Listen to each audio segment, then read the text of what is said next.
Bueno, continuando con nuestros libros de grandes ideas de las matemáticas, vamos a iniciar un nuevo libro que se llama Un paseo por los espacios n-dimensionales. Descubrir el álgebra lineal. Esteban Ferrer Bacarreza y Soledad Leclanche Martínez. Bueno, vamos a ver este nuevo libro.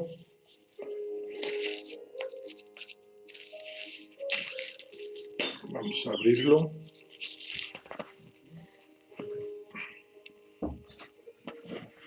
Acá en la contraportada dice un paseo por los espacios n-dimensionales. Descubrir el álgebra lineal. Este volumen presenta una introducción histórica al desarrollo del álgebra lineal a través de 4 matemáticos que, en nuestra opinión, contribuyeron notablemente al desarrollo de esta materia. Gabriel Cramer, 1704-1752. Hermann Günther Grassmann, 1809-1877. James Joseph Sylvester, 1814-1897. y Alan Mattison Turing, 1912-1954. Los 4 escogidos no son quizá tan famosos como otros matemáticos que también contribuyeron al desarrollo del álgebra y que aparecerán en nuestra historia de manera fugaz, como en el caso del famoso Johann Carl Friedrich Gauss, 1777-1855. Sin embargo, los seleccionados nos permiten recoger algunas de las nociones esenciales del álgebra lineal, los sistemas de ecuaciones, el álgebra abstracta, los vectores y matrices y, por último, la computación para la resolución de problemas matemáticos. Bueno, es el libro que vamos a ver ahora.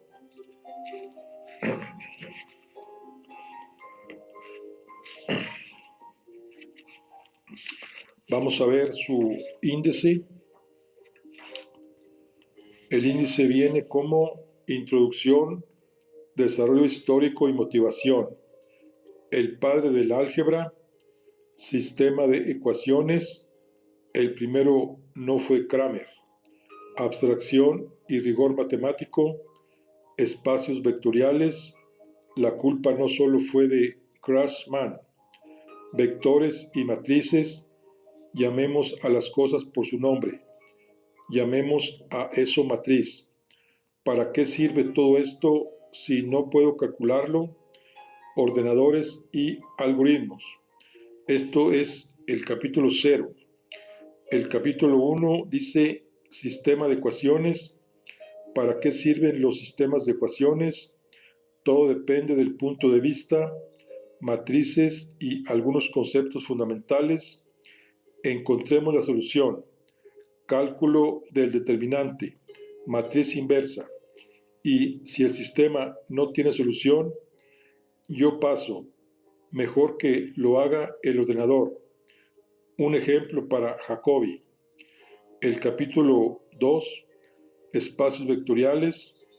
Introducción a los espacios vectoriales. Los vectores viven en su propio espacio.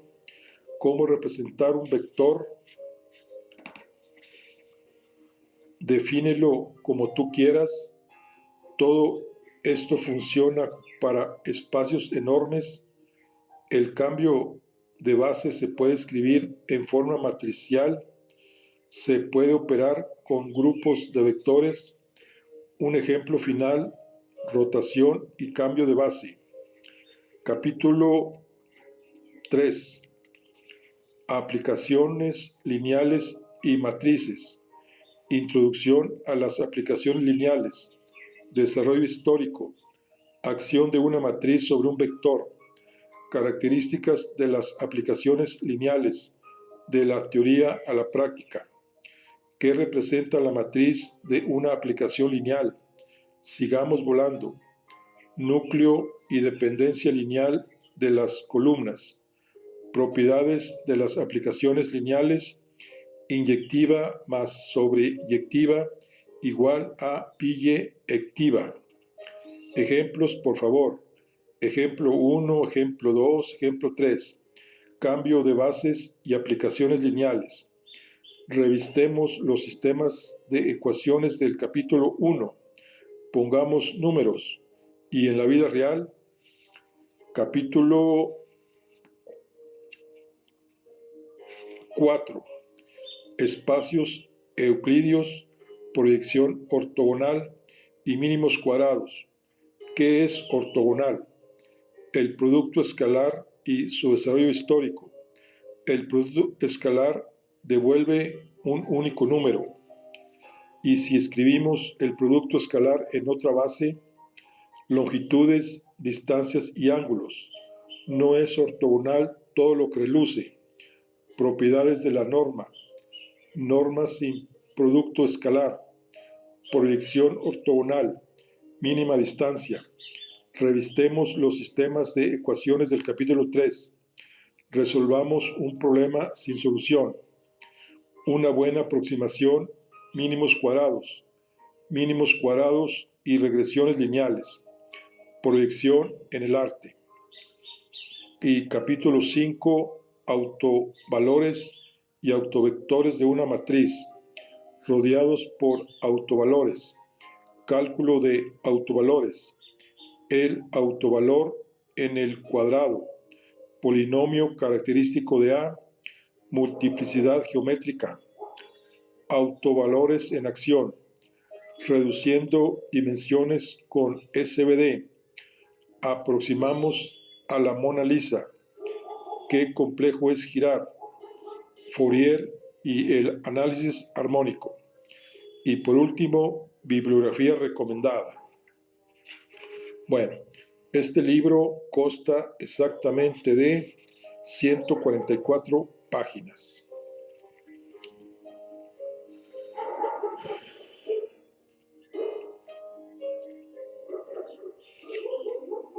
Y muy bien, vamos a iniciar.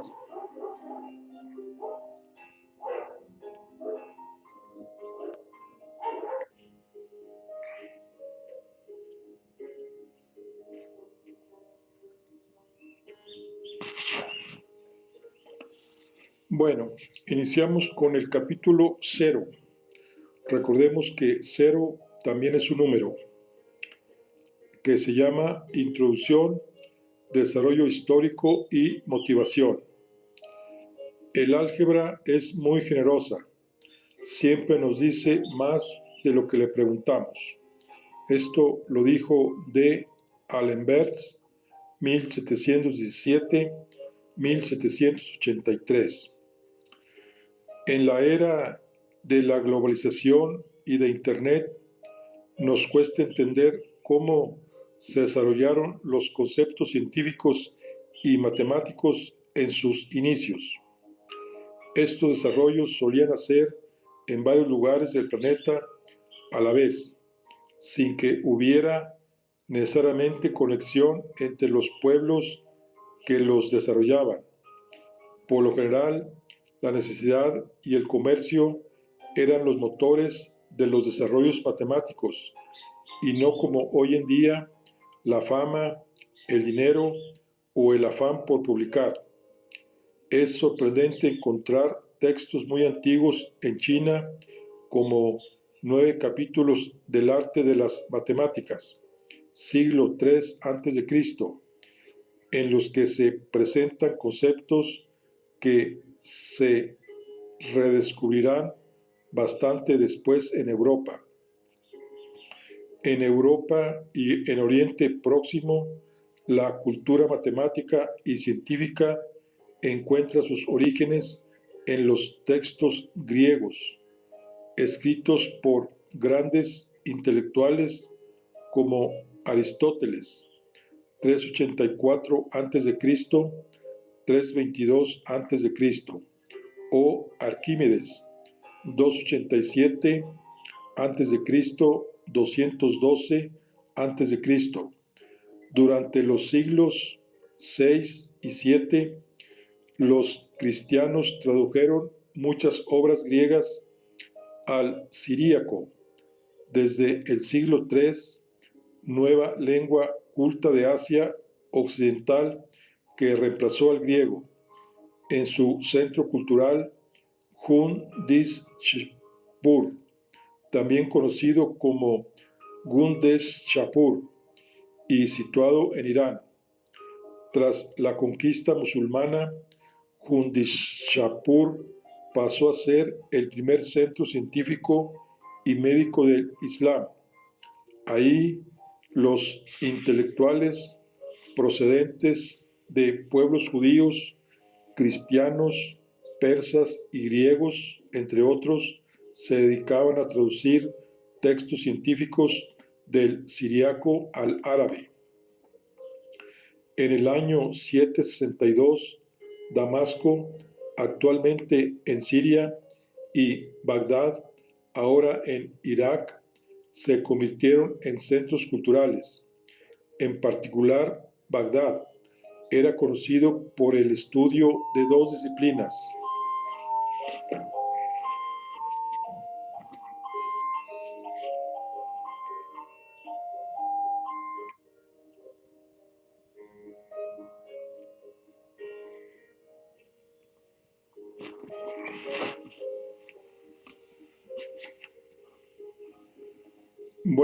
la astronomía y las matemáticas.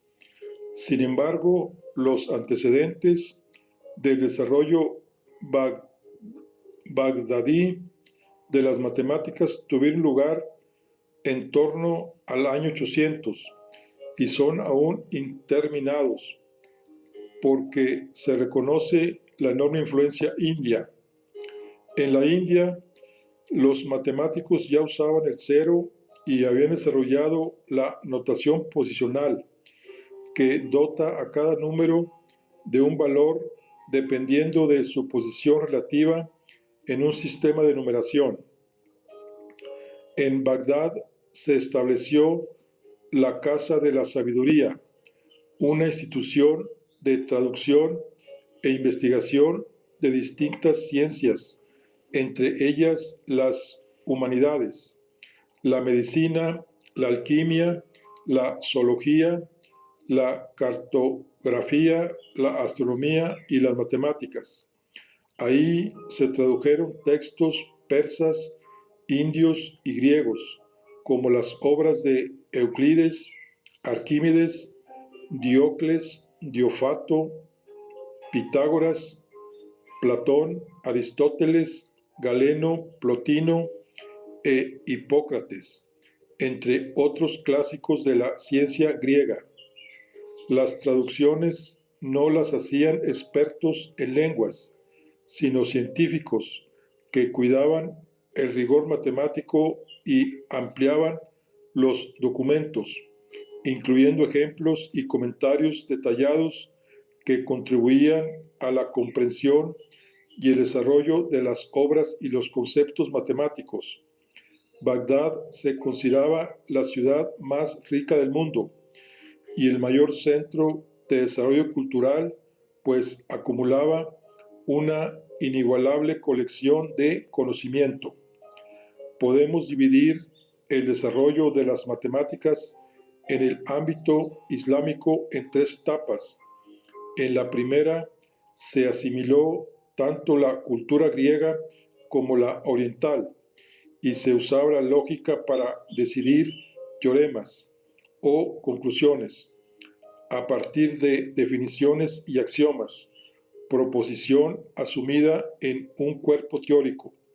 La idea principal viene explicada en los Elementos de Euclides, libro que data del año 300 a.C., Entre los textos griegos destacan algunos autores por su fundamental contribución al desarrollo de las matemáticas.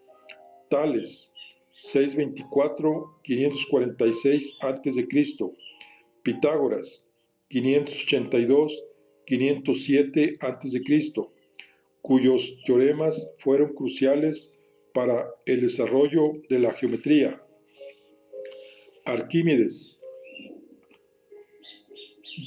Aristóteles, 384-322 a.C., que estableció los fundamentos de la lógica, y Arquímedes, 287-212 a.C., que estudió la espiral, estableció un método exhaustivo para calcular el área bajo un arco de parábola y proporcionó fórmulas para el volumen de superficies de revolución. La segunda fase comenzó a partir del siglo IX, cuando la traducción de los textos se empezó a acompañar de comentarios. En ellos, los conocimientos griegos se aplicaban a problemas simples del cálculo numérico. Durante esta segunda fase, nació en la Casa de la Sabiduría el álgebra, una teoría revolucionaria que abrió camino a nuevos desarrollos matemáticos y unificó conceptos numéricos y geométricos, ya que trata como objetos algebraicos las magnitudes geométricas y los números racionales e irracionales. Por último, la tercera fase se desarrolló a partir del siglo X, cuando empezó a extenderse el conocimiento matemático como consecuencia de la necesidad de realizar cálculos astronómicos, los métodos de aproximación de la trigonometría y del álgebra lineal.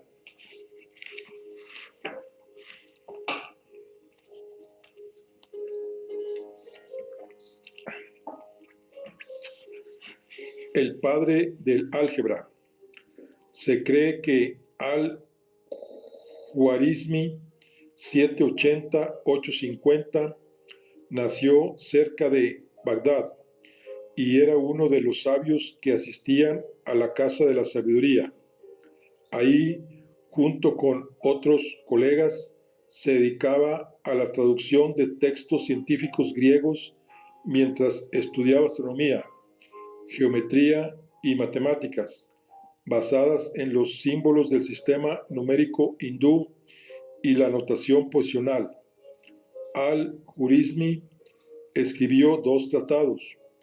El primero de ellos, en el año 830, lo tituló Hisab al-Jabr al-Mukabala, cálculo por restauración y reducción.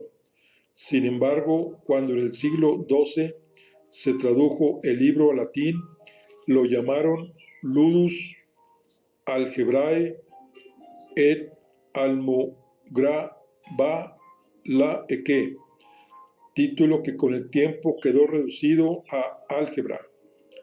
Fue el primer libro de álgebra en la historia y en el que se resolvían problemas de la vida cotidiana. Por ese motivo, Al-Juarizmi es conocido como el padre del álgebra. Al-Juarizmi.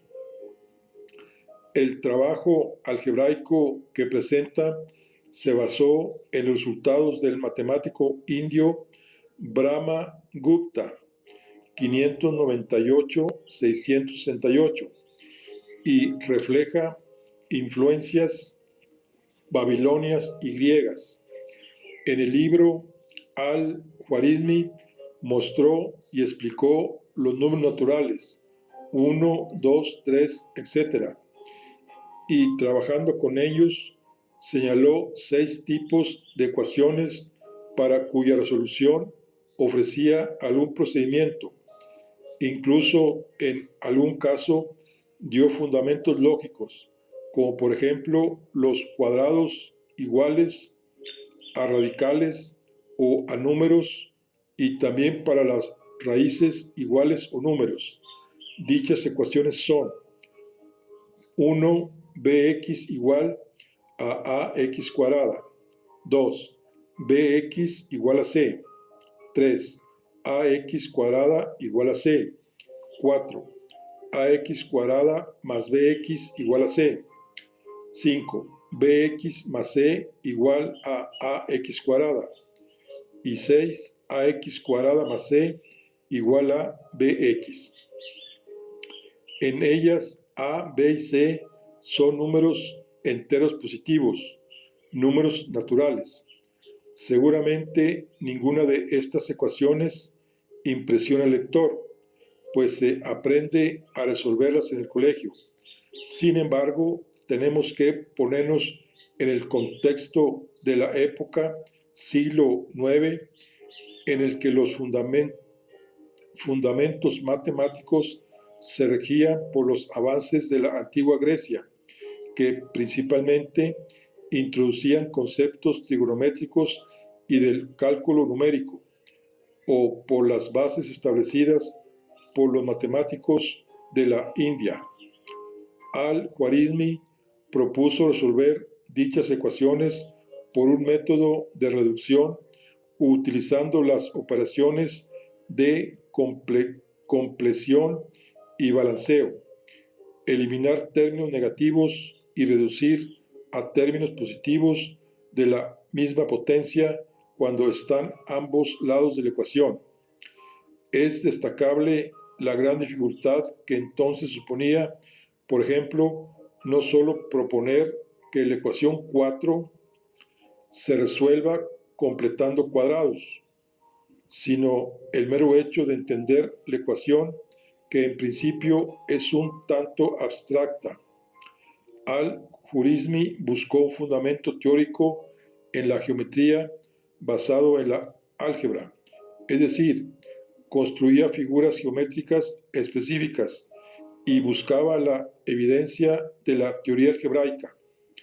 El segundo tratado que escribió fue menos popular, pero también muy interesante. Trataba sobre aritmética y sirvió para que a los europeos les llegara el sistema numérico posicional de la India, que se comenzó a difundir por Europa en el siglo X a través de España. Sin embargo, ese libro no se tradujo al latín hasta 3 siglos más tarde.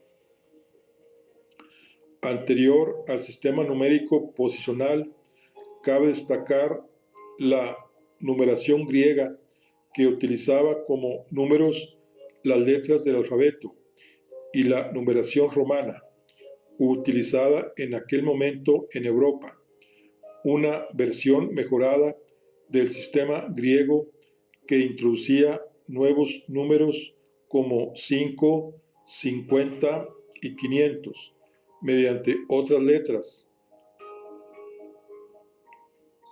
B, L y D. Curiosamente, gracias a dicho libro, se popularizó la palabra algoritmo para referirse a procedimientos sistemáticos de cálculo. El origen de la palabra es el apellido del autor. Al-Khwarizmi divulgó conceptos algebraicos como las ecuaciones que hemos visto. Sin embargo, el álgebra lineal que se explica en ese libro va mucho más allá. Es cierto que el álgebra lineal resuelve ecuaciones simples como las de antes, pero extiende esos conceptos a la resolución de sistemas de ecuaciones. Estos consideran muchas ecuaciones y variables que deben resolverse conjuntamente y que solo aceptan una solución o ninguna.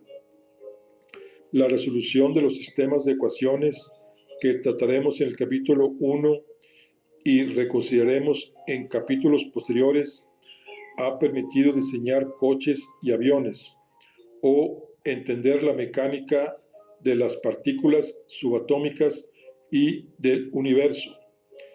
El camino desde Al-Khwarizmi hasta la actualidad es largo y complejo, y en su recorrido muchos desarrollos matemáticos fueron descubiertos, olvidados y redescubiertos, hasta hoy, cuando todo se puede consultar en Internet.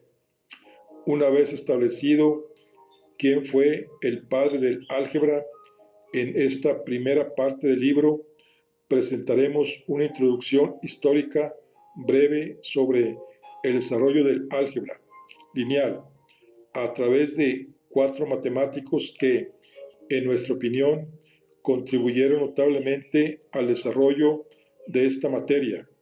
Gabriel Cramer, 1704-1752. Hermann Hunter Grassmann, 1809-1877. James Joseph Sylvester, 1814-1897. Y Alan Mattison Turing, 1912-1954. Los 4 escogidos no son quizá tan famosos como otros que también contribuyeron y que aparecerán en nuestra historia de manera fugaz, como es el caso del famoso Johann Carl Friedrich Gauss, 1777-1855. Sin embargo, los seleccionados nos permitirán recoger algunas de las nociones esenciales del álgebra lineal que desarrollaremos en los capítulos siguientes. Los 4 temas son sistemas de ecuaciones, álgebra abstracta, vectores y matrices, y por último, computación para la resolución de problemas matemáticos.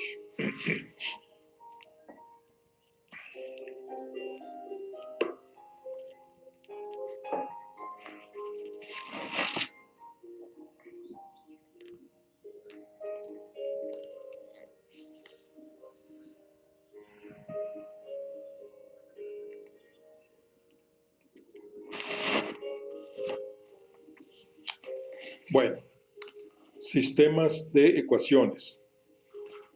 Gabriel Cramer, 1704-1752. Destacó muy pronto por su destreza con las matemáticas. Obtuvo el doctorado sobre la teoría del sonido con solo 18 años y con 20 se presentó a la cátedra de filosofía de la Academia de Clavin en Ginebra, en su Suiza natal. A esa plaza se presentaron 3 candidatos: Amédée de la Rive, Giovanni Ludovico Calandrini y Gabriel Cramer. El primero era el mayor y favorito del tribunal, mientras que Calandrini y Cramer tenían 21 y 20 años respectivamente. El tribunal quedó tan impresionado por el talento de los 2 jóvenes que decidió no otorgarle la cátedra únicamente al candidato más experimentado, de la Rive. Motivados por el potencial de los contendientes, el tribunal decidió dividir la cátedra de filosofía en 2, una de filosofía y otra de matemáticas. Le otorgaron a de la Rive la de filosofía y les ofrecieron la de matemáticas a los 2 jóvenes. La oferta fue compartir la cátedra de matemáticas de manera que se dividieran las clases, las tareas académicas y, por supuesto, el sueldo. Cramer enseñaría geometría y mecánica, mientras que Calandrini impartiría álgebra y astronomía. El tiempo que no dedicasen a las tareas académicas podían ocuparlo en viajar. Fue este contexto el que le permitió a Cramer viajar por Europa e interactuar con los matemáticos más famosos de su tiempo, como Johann Bernoulli y Euler en Basel. Daniel Bernoulli en San Petersburgo y Halley de Mowbray o Stirling en Inglaterra. Así, pudo no solo aprender de los mejores, sino además establecer una comunicación epistolar continua que le facilitó dar a conocer sus trabajos posteriores. Estas relaciones le permitieron ser editor de varios libros, entre ellos las obras completas de Joan Bernoulli en 1742. Kramer publicó Introducción a Análisis des Lignes Courbes Algébriques en 1750, entrando ya en la cuarentena. Ese trabajo incluye la famosa regla de Kramer para sistemas arbitrariamente grandes. En un apéndice, la regla permite encontrar soluciones de sistemas de ecuaciones utilizando determinantes. Veremos lo que son en el capítulo 1, mucho antes de que formalmente se hablara de determinantes o matrices. La motivación de Kramer era calcular la cónica ecuación de segundo orden que pasa por 5 puntos, lo que lleva a resolver un sistema de 5 ecuaciones con 5 incógnitas. La regla de Kramer se sigue enseñando hoy en día en el colegio. El capítulo 1 de este libro está dedicado a la resolución de sistemas de ecuaciones. En él se introducirá no solo la regla de Kramer, sino varios métodos para obtener soluciones. Además, explicaremos con ejemplos la necesidad de los sistemas de ecuaciones. Bueno, el primero no fue Kramer. Existen textos anteriores a Kramer en los que se proponen métodos para resolver sistemas de ecuaciones. Por ejemplo, en el libro chino 9 capítulos del arte de las matemáticas, siglo III a.C., ya se hablaba de resolver sistemas de 4 ecuaciones con 4 incógnitas. Otro ejemplo es el matemático japonés Seki Kowa, 1642-1708, que introdujo en 1683 el concepto de determinantes y cómo calcularlos. En Europa, la noción de determinante aparece por primera vez en 1683 en una carta de Gottfried Wilhelm von Leibniz, 1646-1716, a Guillaume de L'Hôpital, 1661-1704, en la que le explica que cierto sistema de ecuaciones lineales tiene solución. En aquella época, los determinantes se conocían con el nombre de resultantes.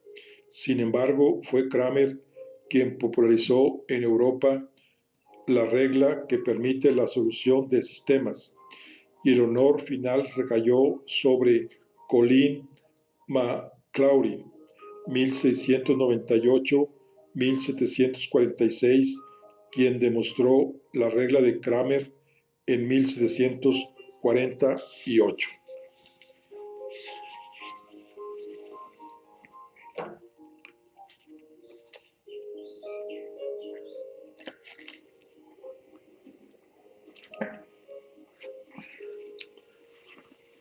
Abstracción y rigor matemático.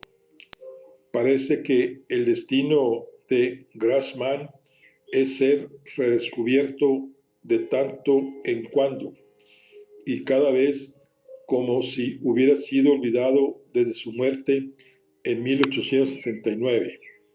Esto lo escribió Douben Lewis en la Historia de Matemáticas From Antiquity to the Present.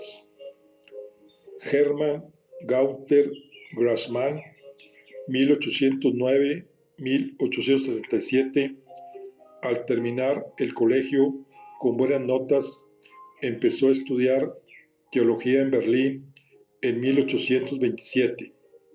Ahí estudió además lenguas clásicas, filosofía y literatura, aunque curiosamente no cursó asignaturas de matemáticas o física.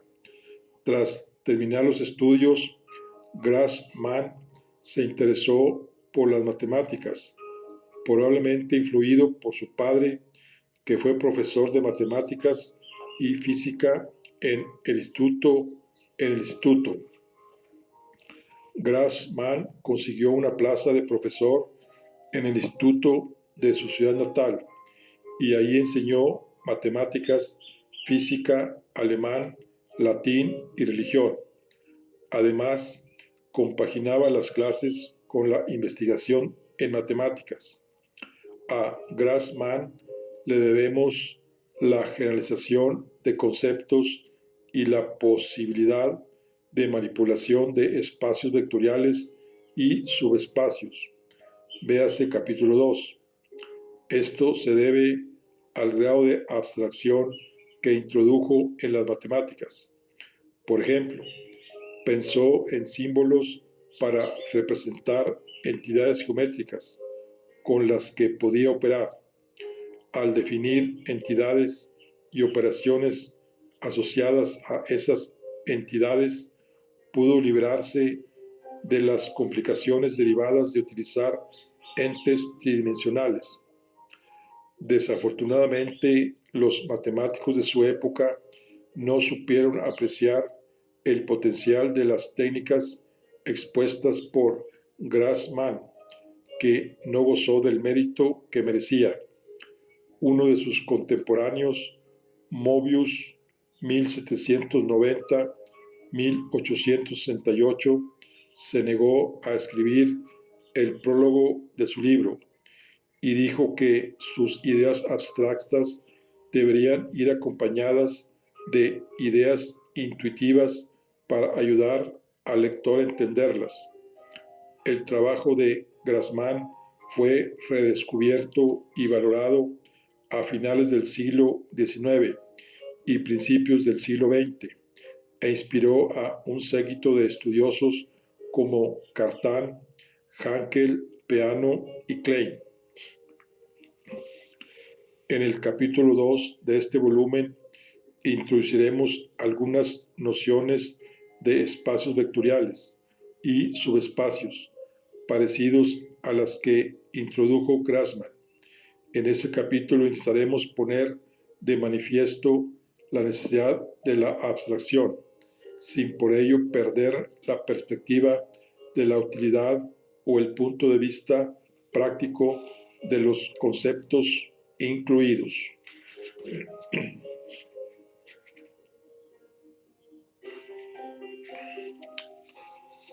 Espacios vectoriales. La culpa no solo fue de Grassmann. A principios del siglo XIX se usaban números complejos para operar con vectores en el plano siguiendo el trabajo de Argand, Wessel y Gauss, pero eran vectores únicamente en dos dimensiones y no existía nada similar para trabajar en tres dimensiones. Por eso se suele considerar que el álgebra vectorial moderna se inició con dos eventos cercanos.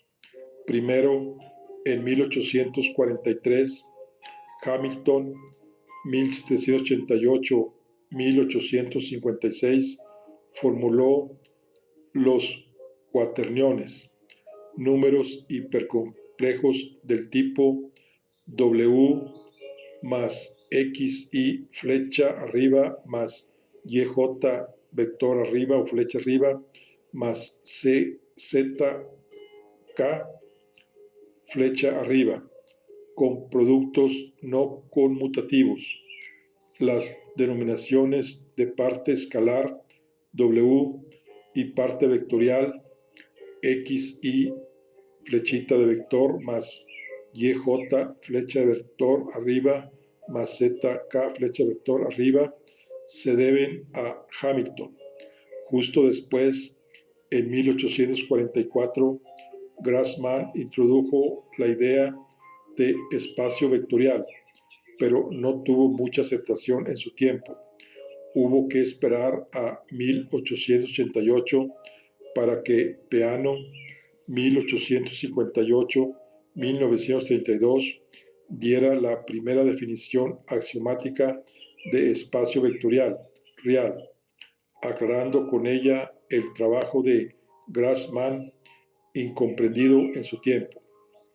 En el campo de la física, el cálculo vectorial fue desarrollado por Gibbs, 1883-1946, y Heath Side, 1850-1925, a finales del siglo XIX. Los espacios vectoriales de funciones fueron impulsados sobre todo por Hilbert, 1862-1943, y por Banach, 1892 a 1945, a principios del siglo XX.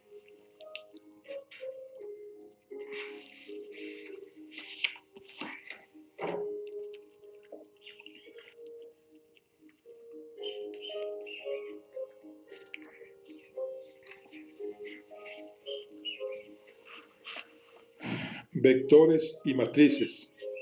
Llamemos a las cosas por su nombre. Las matemáticas son la música de la razón.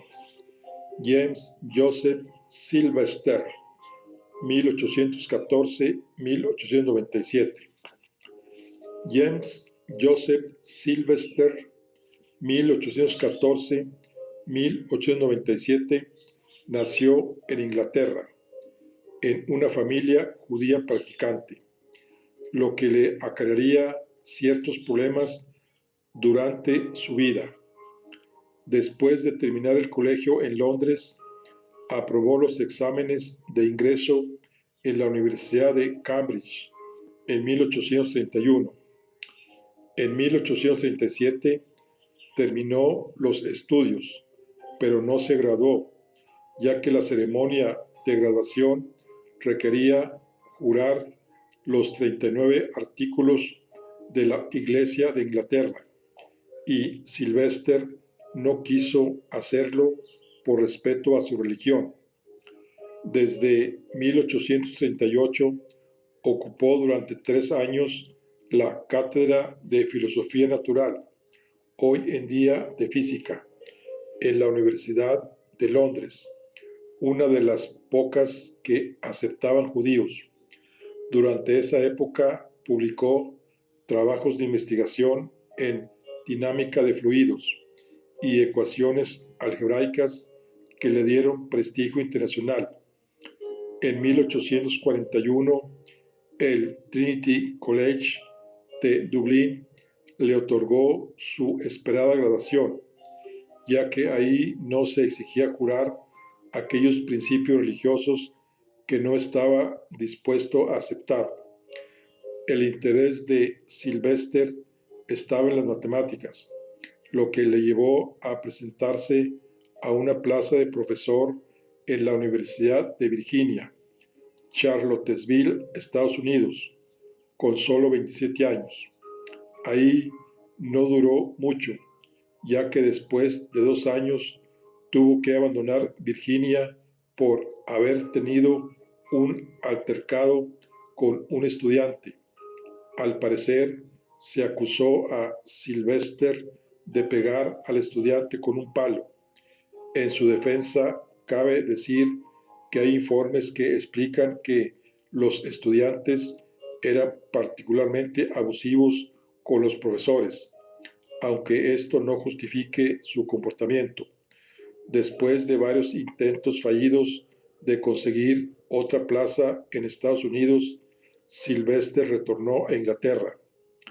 En Inglaterra estudió Derecho y coincidió con Cayley, 1795-1881, que también estudiaba Derecho, pero vivía apasionado por las matemáticas, y le transmitió el interés por las matrices. Durante los años siguientes, Sylvester publicó trabajos importantes sobre teoría de matrices. Después de ganar varios premios, en 1837 aceptó una cátedra en la Universidad Johns Hopkins en Nueva York y en 1878 fundó la primera revista científica sobre matemáticas, American Journal of Mathematics. Sylvester supervisaba estudiantes y producía artículos científicos, pero prefirió volver a Inglaterra tras 7 años en Estados Unidos. En 1883, con 68 años de edad, se incorporó a la cátedra de geometría de Oxford. Las aportaciones de Sylvester y Cayley fueron indispensables para el desarrollo del álgebra lineal, en particular su teoría de matrices. Algunas de las características esenciales de las matrices están incluidas en el capítulo 1 y otras irán apareciendo a lo largo del libro. Bueno, llamemos a eso matriz. El término matriz fue acuñado en 1851 por Sylvester usando su sentido anatómico, sitio a partir del cual se origina algo, para referirse a una tabla de filas y columnas, a partir de las cuales pueden formarse diversos vectores y determinantes. En 1858, su amigo Cayley publicó una teoría de matrices en las que unificaba conceptos de aplicaciones lineales, véanse capítulos 1 y 3, y definía las operaciones matriciales y la matriz inversa. Una matriz es un conjunto de números ordenados por filas o horizontales y columnas verticales. Cada elemento de la matriz queda caracterizado por un índice asociado con la fila y otro con la columna, tomando como ejemplo la matriz con 3 filas y 2 columnas, que se representa como la matriz como A igual A, y están en las 3 filas de arriba, está 1 menos 3, 2, 0, 2.4 y 4.1. El elemento 1 está situado en la primera fila y primera columna. Diremos que es el elemento A11, mientras que el 0 está situado en la segunda fila y segunda columna. Es el A22. Observemos que las matrices no tienen por qué tener el mismo número de filas y columnas, y que sus elementos pueden ser números positivos, negativos o con o sin decimales. En el capítulo 1 explicaremos la utilidad de las matrices.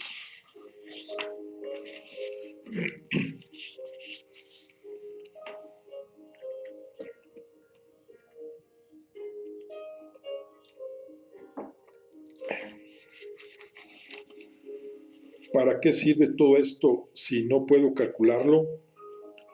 Aquellos que pueden imaginar cualquier cosa pueden crear lo imposible. Alan Turing, 1912-1954. Aquellos que pueden imaginar cualquier cosa pueden crear lo imposible.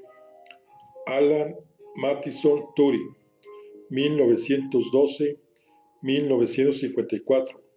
Nació, luchó y murió en Inglaterra. En 1931 entró en el King's College de Cambridge para estudiar matemáticas. 2 años después se interesó por la lógica matemática. En 1936 publicó su trabajo On Computable Numbers with an Application to The Problems, en el que introducía el concepto de máquina de Turing. Esta máquina no es más que una idea abstracta, pero funciona lógicamente de manera parecida a los ordenadores actuales, aunque mucho antes de que la tecnología permitiera fabricarlas. Cuando estalló la Segunda Guerra Mundial, el gobierno británico le pidió a Turing que se uniera a un grupo de intelectuales reclutados para descifrar los códigos nazis. En Bletchley Park, Turing trabaja con otro matemático, Welshman.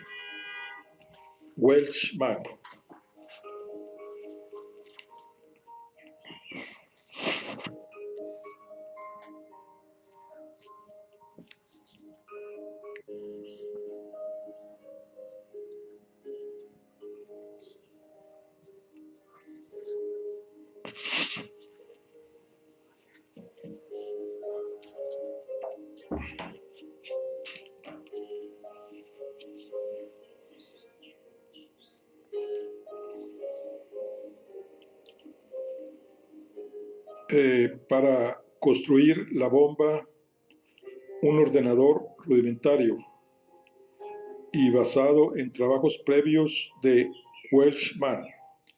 Ese aparato había servido ya para decodificar los códigos enviados por los encriptadores nazis Enigma a la aviación alemana Luftwaffe. Gracias a Turing, el rudimentario ordenador permitió decodificar también los mensajes enviados a la armada nazi, más complejos que los de la aviación, lo cual resultó fundamental para evitar torpedeos a barcos aliados. En 1945, Turing recibió una de las mayores distinciones inglesas, la Orden del Imperio Británico, por los servicios prestados durante la guerra. Turing volvió a Cambridge y trabajó ahí en 1947 y 1948. En ese periodo publicó estudios sobre neurología. En 1948, Max Newman, 1897-1984, que también trabajó en descifrar Enigma, le ofreció a Turing una plaza de profesor en la Universidad de Manchester. Turing fue arrestado en 1952 por violar los estatutos homosexuales británicos, pues le contó a la policía sus preferencias sexuales, ya que durante meses le habían amenazado con denunciarle. Lo juzgaron y lo declararon culpable del delito de homosexualidad y lo condenaron a un tratamiento con estrógenos. Murió en 1954 por comer una manzana envenenada con cianuro. Las investigaciones concluyeron que Turing se había suicidado. Durante las décadas de 1950 y 1960 se desarrollaron los primeros ordenadores con capacidad de cálculo. Por ejemplo, en 1952, IBM produjo su primer ordenador, el IBM 701, para el Departamento de Defensa estadounidense. La primera máquina se instaló en Los Álamos a fin de desarrollar la bomba termonuclear de Estados Unidos. En 1953, IBM lanzó su primer ordenador comercial, el IBM 650, concebido para ser compatible con las máquinas de contabilidad mecánica de tarjetas perforadas, comunes en la época. Se trataba de un modelo lento y poco fiable. En esa época los ordenadores eran grandes, pesados y sobre todo muy caros, lo que limitaba su uso a pocas empresas grandes. El gobierno el ejército y algunas universidades. Hubo que esperar hasta la década de 1970 para que el ordenador se popularizara, gracias al desarrollo del personal computer PC, que tenía un costo bajo y era asequible para las familias. Fue en ese momento cuando aparecieron empresas como Intel 1971, Apple 1971 y Microsoft 1975. Actualmente existen superordenadores que permiten resolver problemas algebraicos de dimensiones enormes. Consisten en muchos ordenadores conectados entre sí y capaces de trabajar en paralelo. Por ejemplo, cada ordenador puede ocuparse de los cálculos correspondientes a solo una parte de una matriz enorme para luego agrupar los resultados y obtener el resultado completo. Estas técnicas permiten resolver problemas que serían demasiado grandes para solucionarse en un único PC. Los ordenadores más potentes del mundo están actualmente en China y Estados Unidos. La lista de estos superordenadores se actualiza cada año y puede verse en https://www.top500.org/. El más potente actualmente es el National Supercomputing Center en Wuxi, China, y está compuesto de 10.649.600 procesadores que pueden efectuar 125.435.9 teraflops por segundo. Un teraflop o teraflop son 10 a la 12 floating points operation.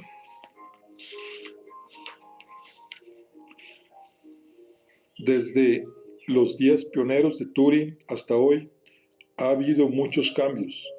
Actualmente los ordenadores se han convertido en una herramienta esencial para el trabajo cotidiano, el ocio y también para el diseño en ingeniería o el estudio científico y matemático. En este libro no trataremos específicamente aspectos sobre computación, aunque algunos aparecerán, pero es importante tener en cuenta que la mayoría de los desarrollos actuales en matemáticas y en particular en álgebra lineal están pensados para facilitar el cálculo de problemas grandes y complejos mediante ordenadores. Para entender los avances computacionales también es importante tener una buena base de álgebra lineal. Bueno, ordenadores y algoritmos. Un algoritmo es un conjunto ordenado de instrucciones que permite hallar la solución de un problema. Para poder comunicar el algoritmo o instrucción al ordenador, es necesario utilizar un lenguaje de programación que será interpretable por el ordenador. El ordenador trabaja en lenguaje binario. Para ello, un compilador se encargará de traducir el algoritmo del lenguaje de programación comprensible por los humanos al binario, comprensible por el ordenador. Una vez que sepamos comunicarnos con el ordenador, podemos definir algoritmos capaces de resolver problemas de carácter matemático, que sacarán provecho del gran poder de cálculo y la velocidad del ordenador. El álgebra lineal desempeña un papel fundamental en la definición de algoritmos estables y eficaces que permitan resolver problemas matemáticos. Gracias a la combinación del álgebra lineal y de los ordenadores, ha sido posible entender la física del cosmos y la física cuántica, descifrar el genoma humano y diseñar cohetes para viajar al espacio. Bueno, aquí concluimos lo que es el capítulo 0 de nuestro libro, Un paseo por los espacios n-dimensionales. Descubrir el álgebra lineal, de Esteban Ferrer Bacareza y Soledad Le Clanché Martínez. Nos vemos en la siguiente. Recuerden que estamos con grandes ideas de las matemáticas. Nos vemos en la siguiente. Hasta luego.